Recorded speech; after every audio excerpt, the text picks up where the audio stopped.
Баярлалаа, мэдээ үргэлжилж байна. Гэр хорооллын 51 мянган айл өрхийг 6 дугаар сарын 1-ний өдрөөс эхлэн дулаалах ажлыг эхлүүлэх гэж байна.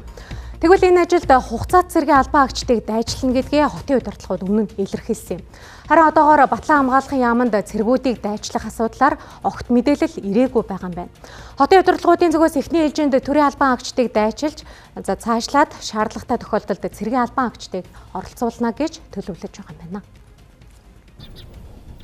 Агаарын бохирдлыг бууруулах ажлын хүрээнд 6 дугаар сарын 1-ээс эхлэн сар гаруй хугацаанд гэр хорооллын 51 мянган айл өрхийг дулаалах ажлыг эхлүүлэхээр болж байна. Эдгээр айлуудын байшин савыг шавардах, гэрийн бүрээсийг давхарлаж, хаяаг нь манах гээд айл бүрийг дулаалахаа мэдгдсэн. Тэгвэл нийт 51 мянган айлын 17 мянган нь Монгол гэртэй айл өрхөд байгаа юм а. Харин эдгээр айлуудыг дулаалахад эхний ээлжинд бүх хороод болон нийслэлийн харьяа байгууллагын төрийн албан хаагчдыг дайчлах юм байна.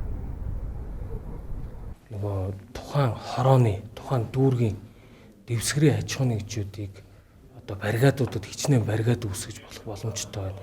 Энийг харж иж зэвсэгт хүчин дотоодын цэргээс одоо баррикадууд үүсгэх үү яах вэ гэдгээ ярилцъя. Дүүрэг болгонд өөр ингэсэн одоо хот тогтчлтын компаниуд байгаа, хог тээврийн компаниуд байгаа, захиалагчийн албадууд байгаа.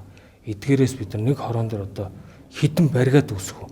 Нэг баррикадын өдөрт ажиллах хүн цагийн тооцоо, ажил хүчний зардал, материалын тооцоо, бүтээмж гэдэг юм бид нар дээрээс маш богинохон хугацаа байна.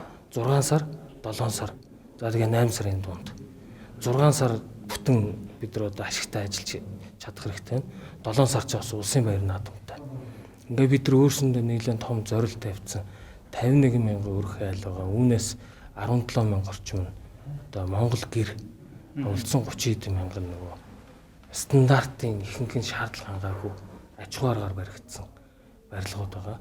За ингээд бид нар энэ дулаалгын ажлыг хийж чадсан тохиолдолд араас нь дараагийн нөгөө юу вэ? Цахилгаан болон хий халаагуурын суйрлуулах баррикадууд орж ажиллана. За ингээд суйрлуулалт хийгээд дуусангууд ханганы нийлүүлэх бас нэгжүүдтэйгээ гэрээ хэлцлүүд байгуулах. За мөн гаднаас импортын зарим одоо хий татах энэ төргээд ер нь бол нэлээд тийм олон ажлууд. За энэ ажилд хугацаа цэргийн албан хаагчдыг татан оролцуулна гэдгээ өмнө мэдгдсэн. Тэгвэл эхний ээлжинд төрийн албан хаагчдаа зохион байгуулалтанд оруулах юм байна.